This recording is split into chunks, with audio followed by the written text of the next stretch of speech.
Good morning, and welcome to the Virginia Interfaith Center for Public Policy's live weekly broadcast. I'm Roberta Oster, the Communications Director. Our program brings you insight and perspective from policy and faith experts, legislators, and community leaders. During these difficult times dealing with COVID-19 and racial justice, our broadcast focuses on economic, racial, social, and environmental justice issues here in Virginia. We also share resources and opportunities for you to get involved in our work advancing social justice and helping our neighbors. We keep you up to date, and we keep our elected officials accountable. Today, we will address a critical issue that will be a top priority for the upcoming 2021 General Assembly: public transportation, justice, and climate. I am pleased to introduce our guests. Karen Campblin is the Environmental and Climate Justice Chair of the Virginia State Conference of the NAACP. Welcome, Karen. And Wyatt Gordan is the Policy and Campaigns Manager for Land Use and Transportation for the Virginia Conservation Network. And welcome, Wyatt. And our third guest is Stewart Schwartz, who is Executive Director of the Coalition for Smarter Growth. And we are thrilled to have all of you here with us today. I will hand this off to our moderator, my colleague and friend, Reverend Dr. Faith Harris, who is co-director of Virginia Interfaith Power and Light. Faith? Good morning, Roberta, and good morning, guests. It's really great to be here on this lovely Thursday morning.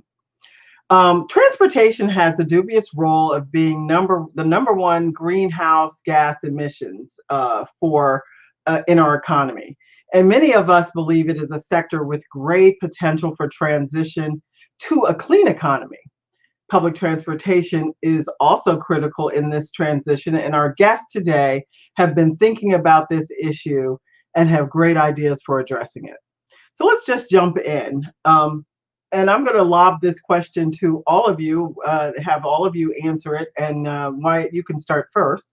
Tell us more about the role the sector plays in climate change, and what does the average person sitting at their kitchen table need to know about the role of transportation?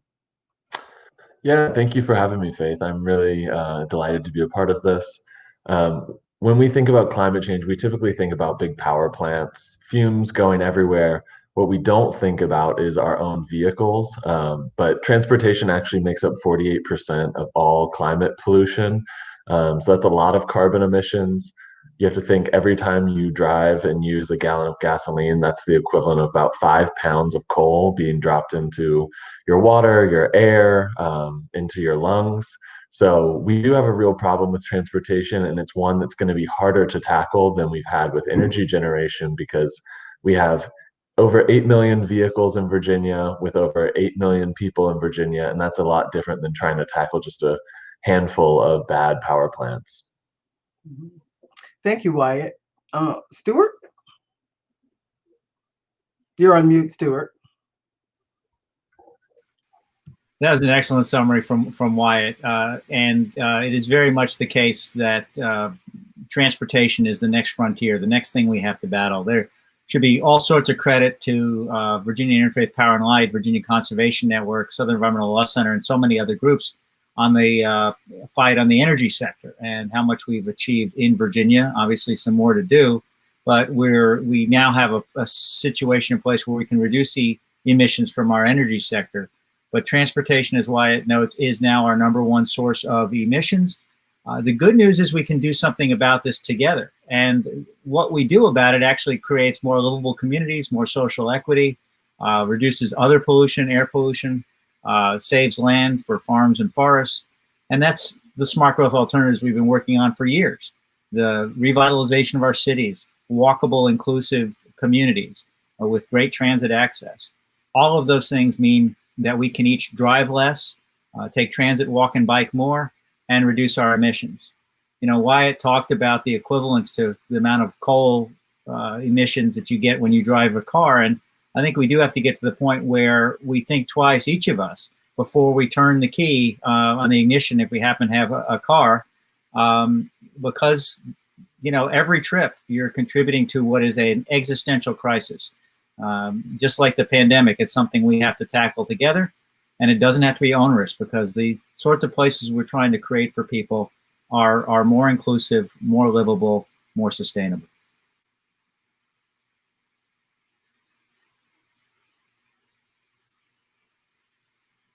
Thank you, Stewart. Karen, what is your response to this? What are the people sitting around their kitchen tables? What do they need to know in order to understand how public transportation and transportation is not only a climate change issue, but a justice issue? Thank you so much for having me here today, Faith. And I think transportation is just a very important discussion that I'm glad that it's finally getting the spotlight that it deserves. Transportation is more than just moving people from one place to another, or moving goods and from one place to another in the fastest possible way. Transportation is a way in which individuals and communities can experience economic prosperity, be able to enjoy a higher quality of life, have access to medical facilities with greater service, as well as higher education. And that's just to name a few. As Wyatt had mentioned, we have these very noxious and polluting facilities throughout our communities that emits a lot of greenhouse gas emissions and pollutants and particulates. National NAACP developed a report not too long ago called Fumes Across the Fence Line that talked about the health issues that are associated with these types of facilities. And they identified that school children on average miss about 101,000 sick days per year. And if you think about it, that's also impacting the the education achievement of our children. So what can we do as individuals to make sure that we transition to a cleaner, a green economy, and be able to make sure that transportation is a part of that solution? During COVID, a lot of people have relied on other types of transportation than their single vehicle. They've had the opportunity to be able to walk and be able to experience their trails more. I live within walking distance from my supermarket, so I can walk and pick up a few things and come back home. And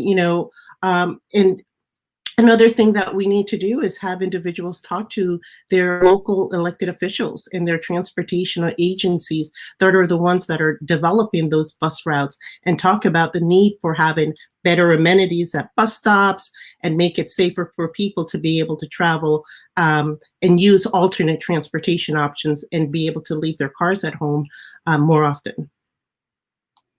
Thank you, Karen. One of the things that I often think about when I work at Virginia Union University, I teach there, and one of the things I often think about when I go to work is we are within, it feels like you could just reach out and touch 95 and 64. And many of the Black and brown and poor neighborhoods were often, we see that they're often located near major highways, and that wasn't an accident. We know that there were reasons for why that's so, but we also recognize that that means that there are going to be many more that the people who live in those communities are going to be impacted much more by the emissions that come from our single-use cars, and so when we think about that, often people say that one of the ways to address this issue, or it's the most simple way or the easiest thing to do, is to just do electric vehicles. What are your thoughts about that, Wyatt? Why is that not the only answer or the most important answer to the overall question about justice and transportation and moving to a clean economy? Yeah, thank you, Faith. So electric vehicles are definitely going to be part of the solution. There are always going to be some trips that we're not going to be able to shift to transit, walking, and biking. But when we think about electric vehicles as the only solution, that's not really a solution for the climate. Just to produce one electric vehicle is the equivalent of driving a regular vehicle 93,000 miles. That's the amount of emissions that are produced. We also have to think that tire treads are actually the #1 source of microplastics in our water. So just helping everyone to electrify isn't a magic bullet. It also doesn't solve a lot of the larger societal problems that we have based off of car dependence. When you think about here in Metro Richmond, the average person who rides the bus only has access to about 38% of jobs. That was not done by accident. Probably the worst thing that's ever happened for low-income communities in Richmond and of late was the creation of 288 that pushed more and more jobs and housing outside of the reach of public transportation. So when we think about how to fix this solution, we really need to start from what's most effective and what's also cheapest, and that's changing our land use. So right now in Richmond, we only have about 67% of our city is zoned for single family, which means you can't get a multi-family unit, maybe a duplex or a fourplex or some apartments. There's just inherently going to be cheaper for folks and easier for people to afford. And then beyond that, we have to think about making it safe to walk and bike around. We don't have any infrastructure for people really to move safely. I live on North Side. I bike past VUU quite a lot to go downtown, but even the Lombardi bike lane is not a very safe one. It's just a little bit of paint on the road. So it's hard to blame people for not making choices when we don't look at the larger system that at the federal level is spending 80% of our transportation dollars on highways. And even at the state level, you just saw the creation of the CVTA here in Richmond, and that only puts 15% of the money into GRTC. So we have to really look at our priorities and ask why our budgets don't reflect our values. Thank you, Wyatt. Stewart, I would like for you to also respond to that question. Why is electrification of the transportation system not enough or not the best approach? You're on mute. Sorry. I'm trying to be good and mute just in case the dog barks. No, I appreciate this question because electric vehicles are going to be critical. We're going to have to use every tool in the toolbox. We definitely want to start with electrification of buses, school buses, and public transit buses. We want to electrify the fleets of government fleets of vehicles or commercial fleets to the extent that we can. At the same time, we've been able to show that electric vehicles won't be enough for reducing emissions, slashing them the way we need to by 2030, 2045, and 2050. And to do that, we need smart growth. We need these walkable, mixed-use, transit-oriented communities. And we've got a report, I'll put it in the chat right now, that Bill Pugh on our team, our senior policy fellow, just did, focused on the DC region, but making this connection and why electric vehicles will not be sufficient. There's another great report. I'll find the link for you and put it in there. It's Dangerous by Design by our partners at the national level, Smart Growth America and Transportation for America. And it just shows that we have to do both. We have to electrify the fleet and the vehicles, but we also have to create more walkable communities. One of the challenges is you could electrify all the vehicles out there. We'd have to provide enough power for all that. And that would, how many solar farms would we have to put in place of farms or forests if we did that? So we really also have to drive less, even if we have electric vehicles.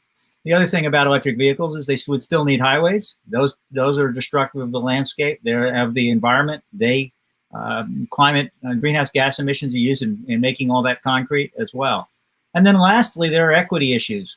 Cars and vehicles are expensive. It's $9,600 at least a year, according to AAA, to buy and own and finance a car, one car. Can you imagine a 2 or 3 car household? And electric vehicles so far are not any cheaper. And so they are expensive for everybody. And money you'd spend on your vehicle could be money you could be saving for your kids' college education. So investing in public transit and smart growth remain our top priority. So for many of us, those of us who, both Virginia Interfaith Center and Virginia Interfaith Power and Light, we are in conversation with people of faith in all backgrounds, and we're very concerned about this issue who might be very concerned about this issue as a values and ethics issue. Tell us a little bit, Karen, about why it's so important for us to be thinking differently about how we plan and develop communities. What does that mean for us, and how does that challenge the way that we live now? Yes, thanks, Faith. This is a really great question, and there isn't a one solution for addressing transportation. As we move forward, we need to make sure that we don't make the mistakes of the past, the errors of the past, I should say, and the deliberate errors of the past, in which transportation was used as a means to destroy Black and Brown communities, as a means to discriminate against Black and Brown populations, and as a way to let it serve as a barrier to prevent access and mobility for certain for Black and Brown communities. So we have to be very careful that as we move forward with these and greening our transportation, decarbonizing our transportation system, that we make sure that it's distributed in an equitable manner. So what does that look like? If we're electrifying our fleets, we need to look at where those charging stations are going to be. We need to make sure that there is an equal amount of infrastructure, both in low income and communities with a higher concentration of Black and Brown individuals and families. We need to make sure that the technology is affordable and accessible for all. And not only that, as we are reimagining our transportation systems, we need to make sure that there are also transportation options for neighborhoods to be able to get to those activity centers that we talk about so much, right? The retail centers, the education institutions, and those things. What solutions we give to an urban environment is going to be different from what we would do in a suburban environment and what we can do in a rural environment. But what we need to do, for one and foremost, is a lot of those solutions, or mainly all of those solutions, need to be community-based. And the community can also be a part of these solutions. And so in rural communities where we don't have those densities per se, let's say, and maybe with buses not be as effective and efficient as they would be in an urban environment and suburban environment, there are cases in which the religious community would, supplement and provide and help to supplement and complement the transportation options for their communities and help with that, whether it be paratransit or supporting senior citizens. So it is a moral issue. I will admit, transportation is a civic right. And so, as I said, as we move forward with these solutions, we just have to make sure that we make these options and these infrastructure changes available for everyone to be able to enjoy and benefit from. So you raised some really important issues in that. I'm thankful that you raised the issue of rural communities, because oftentimes when we think about public transportation, people just immediately erase rural communities and don't realize that in many ways, there's still people in rural communities who don't have access to cars, and as well, or they're forced to have access to cars, and that is a drain on their budget, and it makes it very hard for them to get to work and to shopping and to be part of just the economy overall.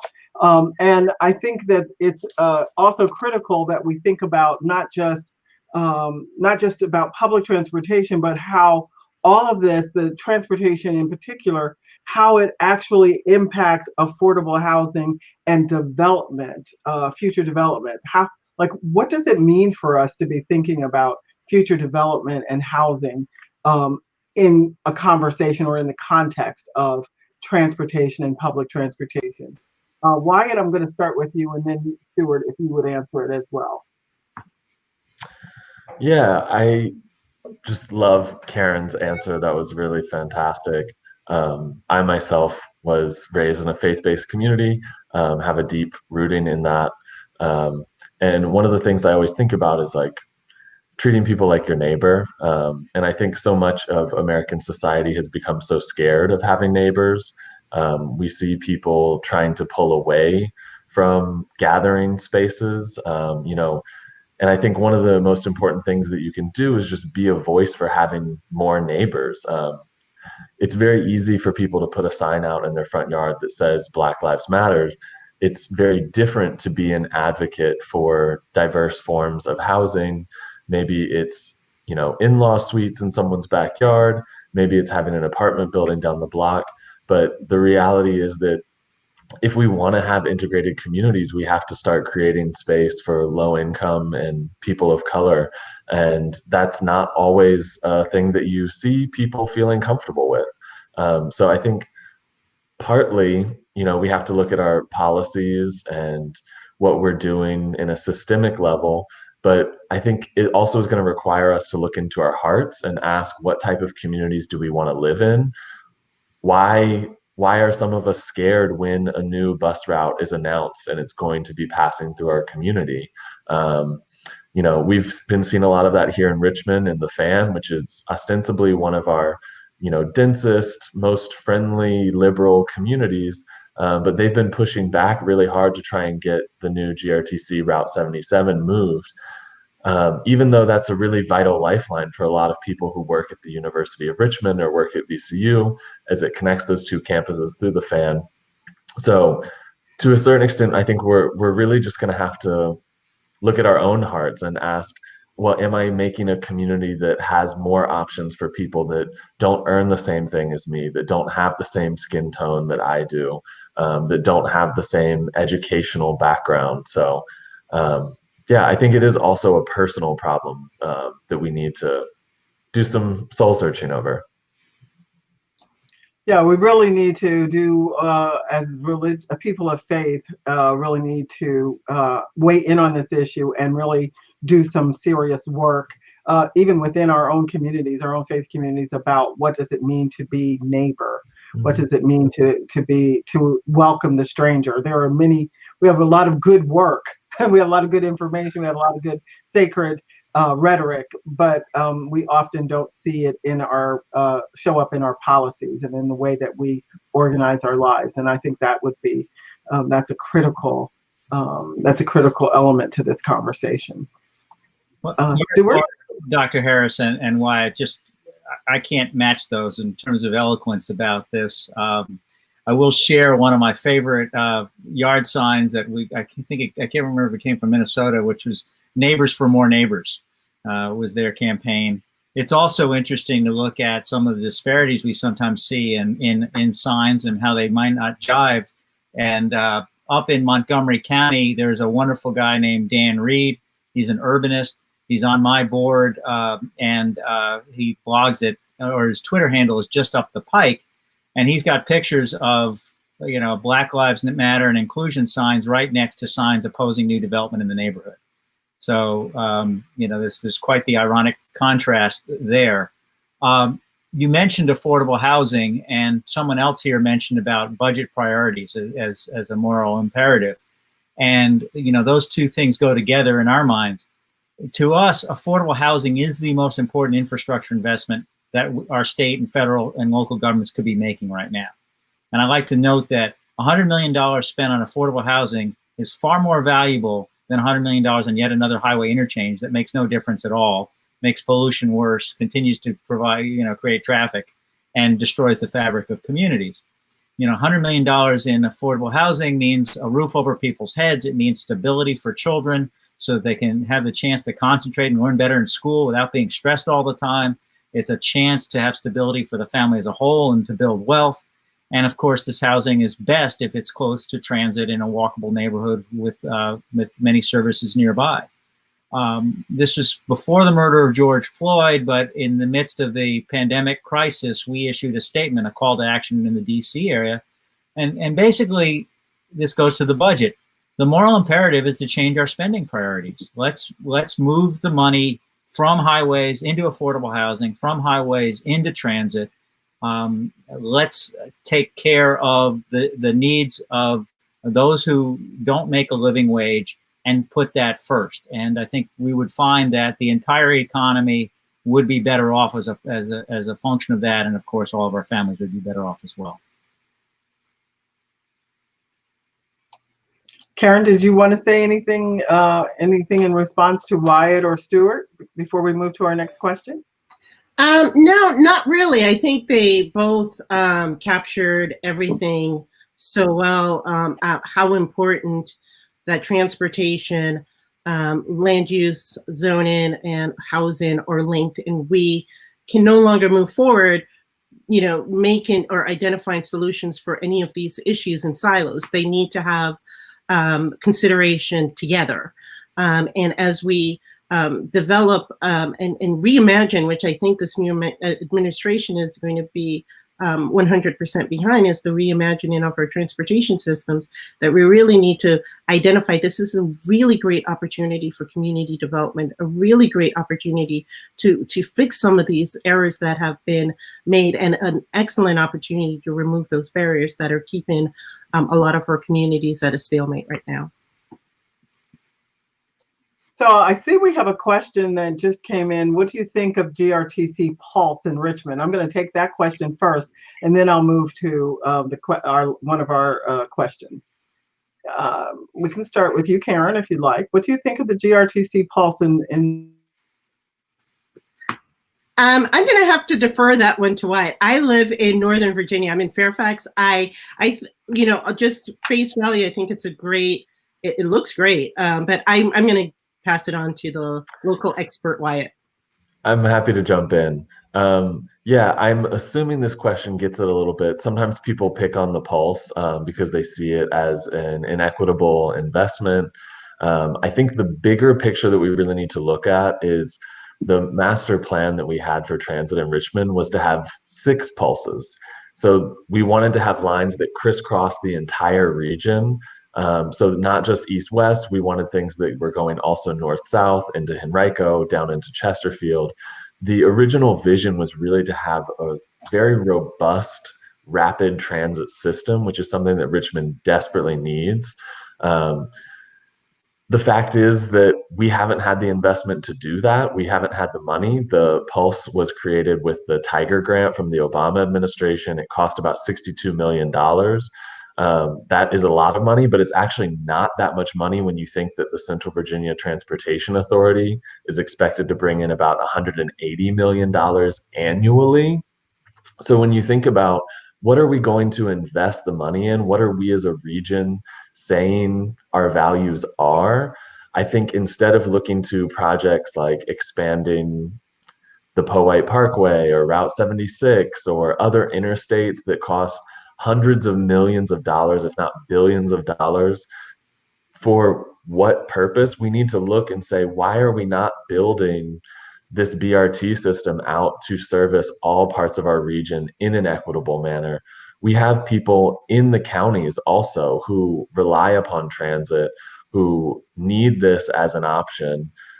So I think it's about overcoming our history of segregation and intentional displacement and separation of communities. There's a reason that the majority of your bus lines end at the Richmond City line. There's a reason that Chesterfield County only just recently added in the Route 111. That's because when I talk with folks about what does housing and transportation have to do with race, they're the building blocks of segregation. If you can control where people live and where people have access via their mobility, you've de facto segregated your entire region. And that's why we've seen in recent data that Richmond is one of the 3 worst segregated cities in our entire state. So I want to draw back to Karen's point earlier. We like to think, oh, this was, oops, like, why did we plow this highway through the prosperous community of Jackson Ward? Why did we completely destroy the Black community of Granite with 76? These weren't mistakes. These were done intentionally. So as much as people want to be colorblind in the way that we create policies going forward and say that everyone deserves to do things equally, that's neglecting hundreds of years of people going out of their way to be hateful and to destroy prosperous, vibrant Black communities. So we really need to set equity as an anchor. It needs to be the goal that we're aiming for. And every decision that we make should be asking the question of how are we healing the wrongs of the past.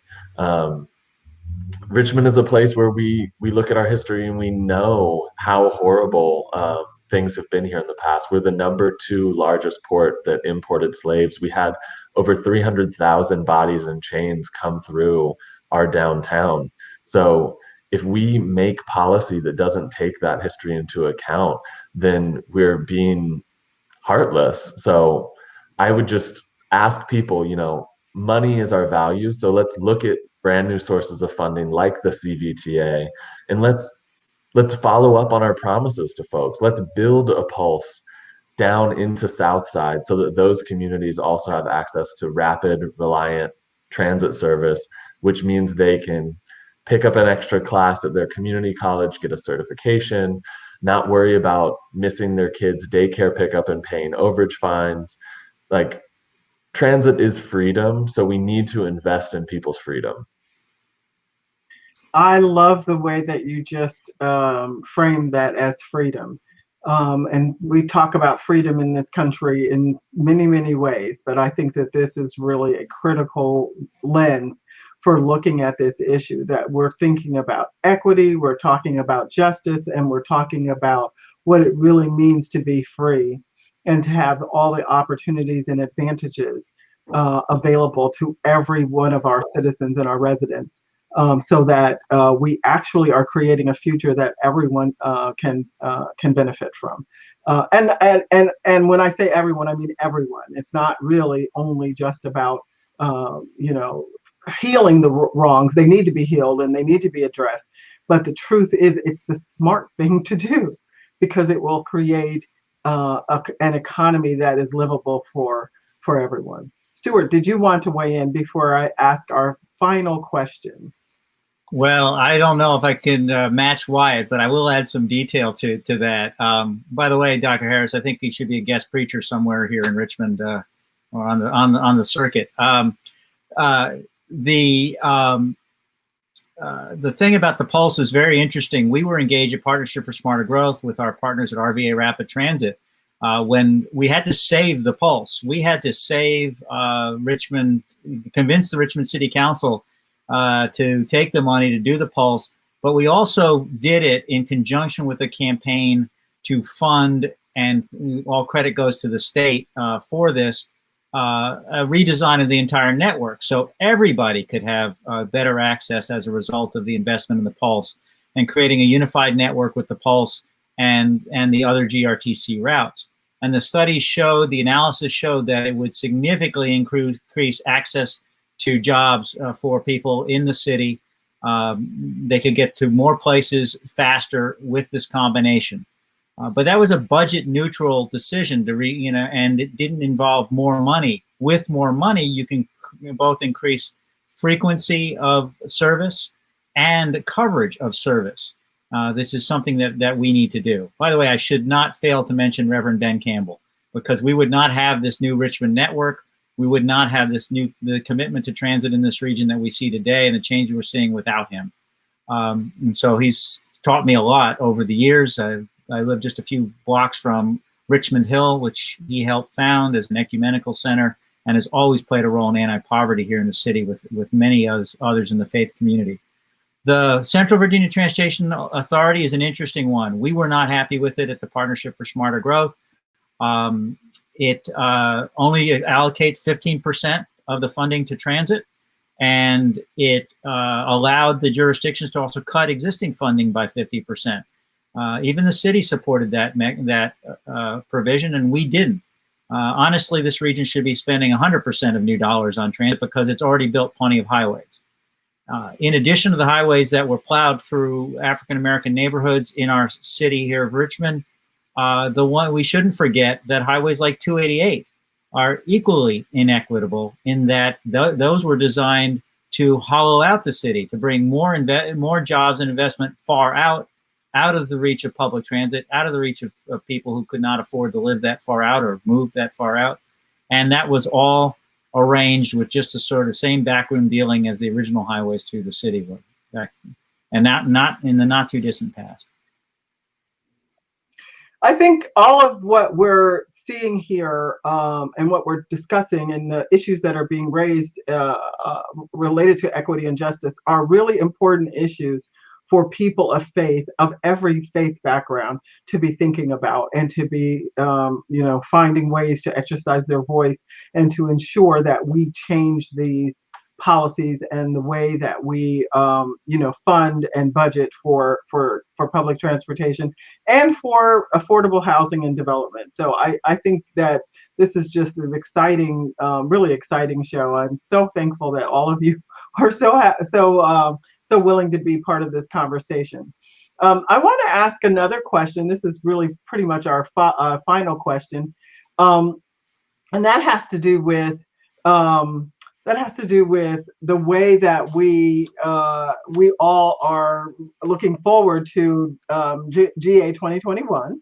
And so what are the I'd like for you to talk about a little bit about what are the policies that that we are all supporting, any that your organization might be advocating for, and why.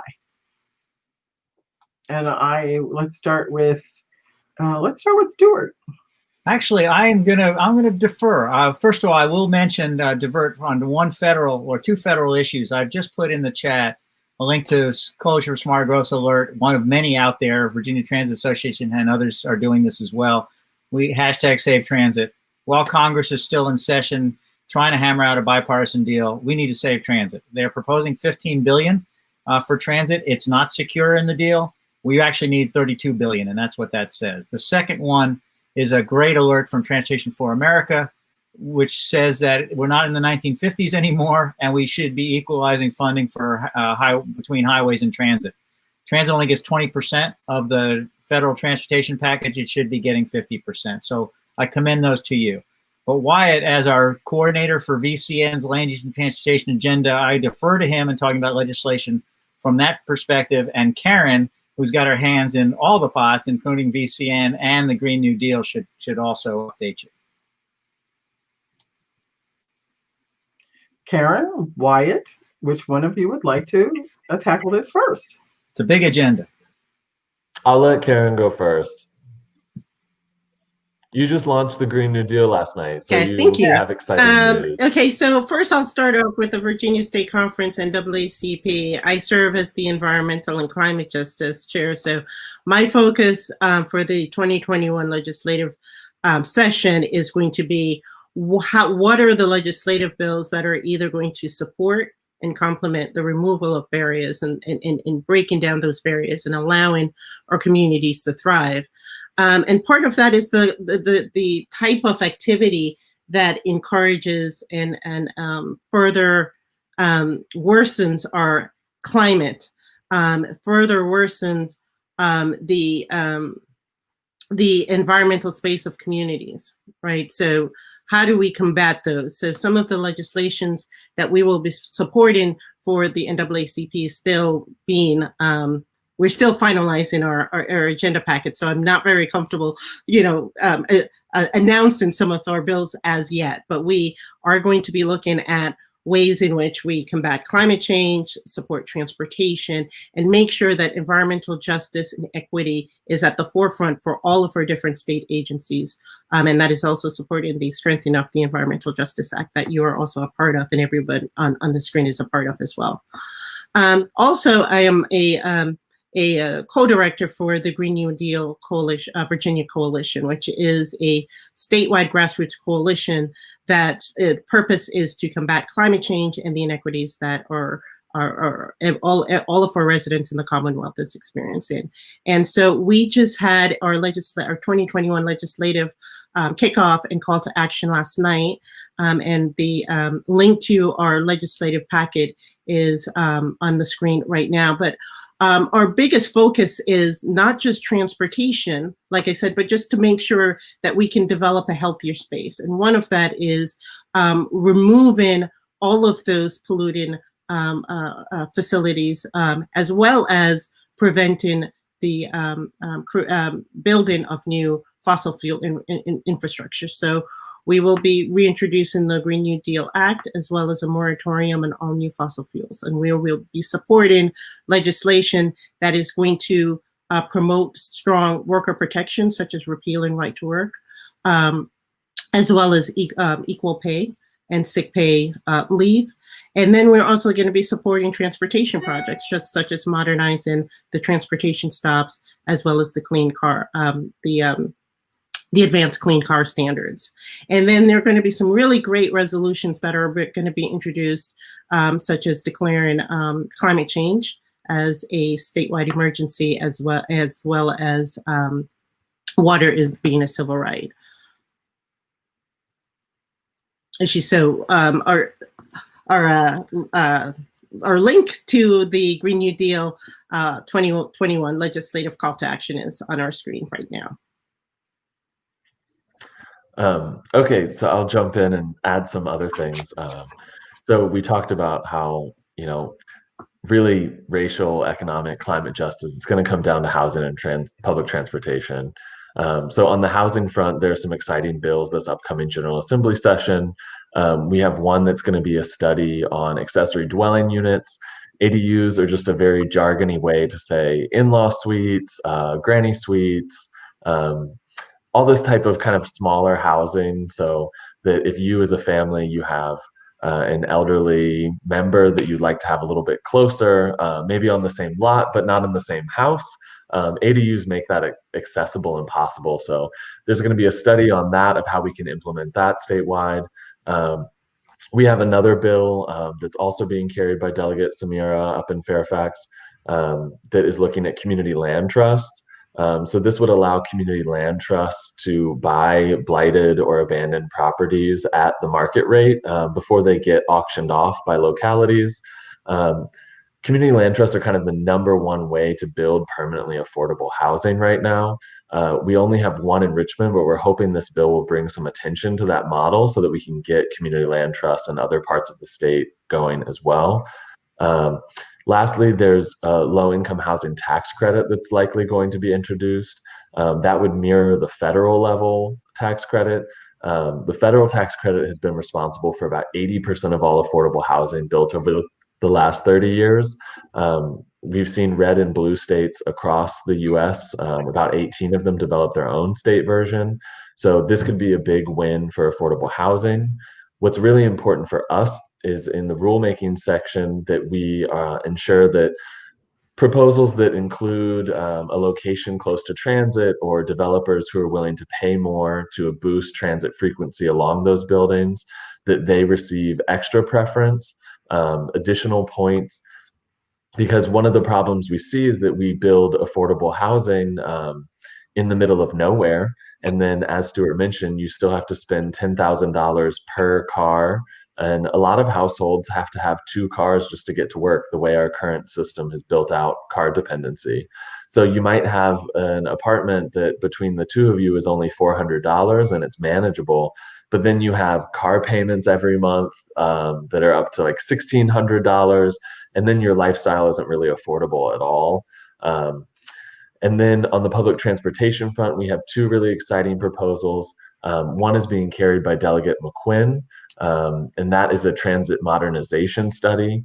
This is basically a comprehensive look at how do we make public transportation the most comfortable, convenient, and easy option for folks in Virginia to get around. So we're looking at everything from benches and shelters so you can stay out of the wind and rain when you're taking those trips, all the way up to more advanced things like integrated payment systems. Can you just tap a payment card to board faster and easier? Does every bus in Virginia have GPS tracking so you can look at your phone and you can trust that that bus is actually coming? That's a level of reliability that people have gotten used to with Uber and Lyft. And if our public transit can't compete, then it's not going to be able to compete. So Also, we have to look at how we electrify our buses. We kind of forget that some of our worst buses, the diesel buses, tend to be the routes that operate in low-income neighborhoods. So electrifying buses is also going to be a huge boon to low-income communities who tend to deal with respiratory illnesses much worse than people who are in more affluent and greener areas that weren't redlined. The effects of COVID, we've seen that, what chronic respiratory health can have for life and death consequences. And the last exciting thing that we have going on transit is a fair rider representation bill, which may or may not become part of the study. We'll see.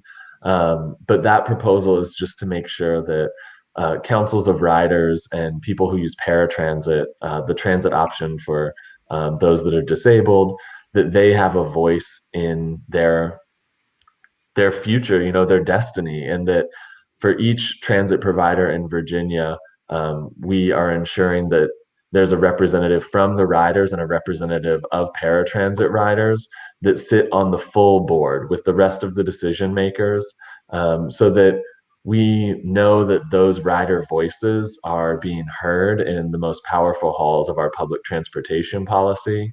And it's just going to be a really exciting time to change our culture around what it means to ride transit and to see taking the bus as a good thing you can do for the climate, a good thing you can do for social solidarity.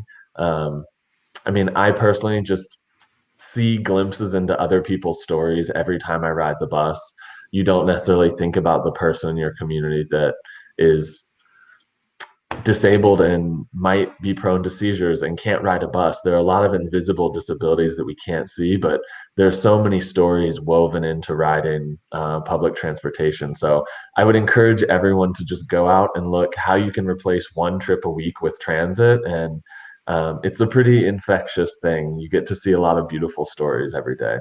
Yeah, I want to echo that. I mean, when the Pulse opened and in the months after that, as we watched ridership grow and grow and grow, it was so great to see the city all come together. All walks of life of the city came together on our transit system.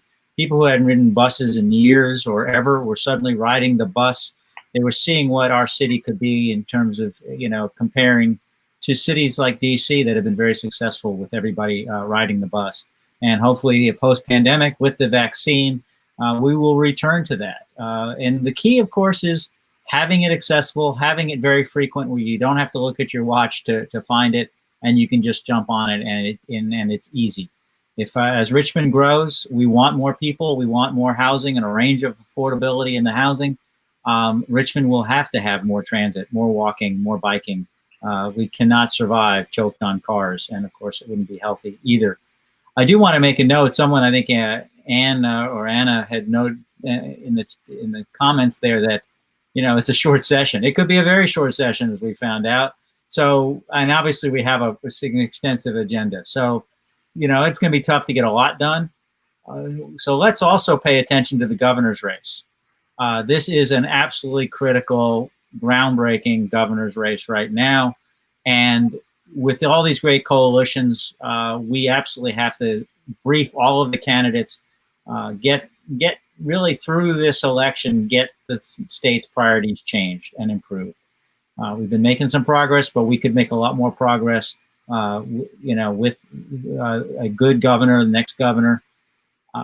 In particular, I want to note that under the last couple of administrations, we've increased funding for transit in the Commonwealth, including with the bill in 2020 that changed some of the formulas. We've made record investments in intercity rail. They've funded the Pulse and better transit in places like Richmond, and they're also funding fare buydowns. At the same time, transit is still probably only about 16 to 18% of our total transportation spending in Virginia. We can do a lot better there.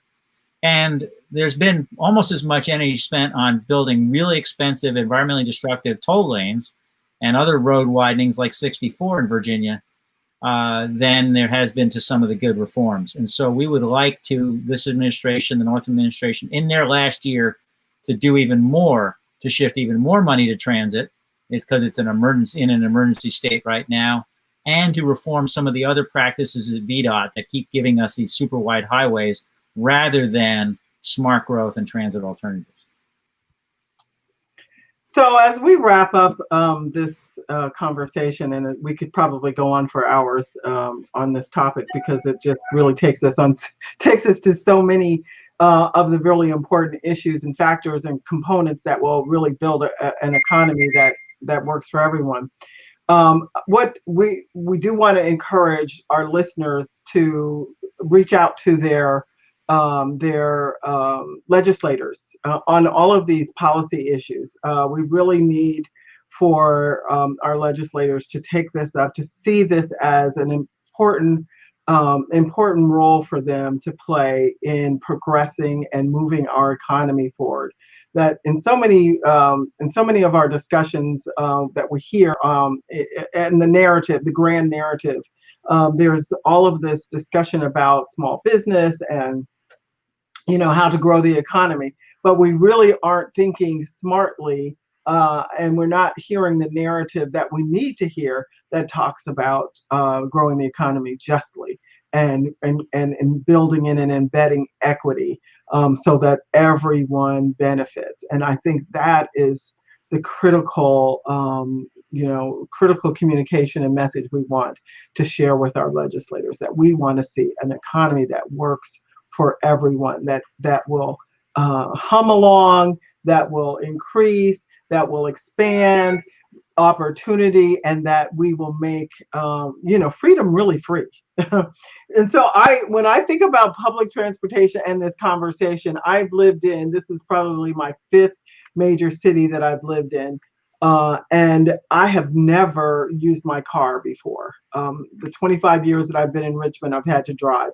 I lived in Chicago, I lived in Atlanta, I grew up in a little podunk town in New Jersey where I could take either a train or a bus. There were a number of ways for us to get around to our little small podunk idyllic little towns along the shore. And it's just, this is the first time that I've been forced to not have an option to use public transportation.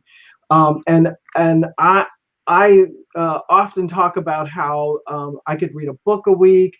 I would get to work so relaxed. I had the opportunity that forced me to walk more. It's just better for us all around. And this is one of the few places that I've lived where there's a kind of a stigma about public transportation and using public transportation.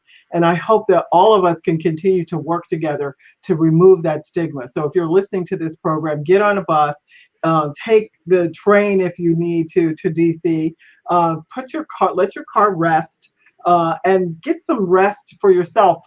Have a de-stressed trip by using public transportation. I like to use alliteration. So I want to say in this we want public transportation in our economy to be smart, safe, secure, and sexy. So let's bring the sexy back to public transportation, and all of us find ways to park our cars and ride when possible. Faith, can I add one teeny tiny thing to that as well? I'm so sorry about that.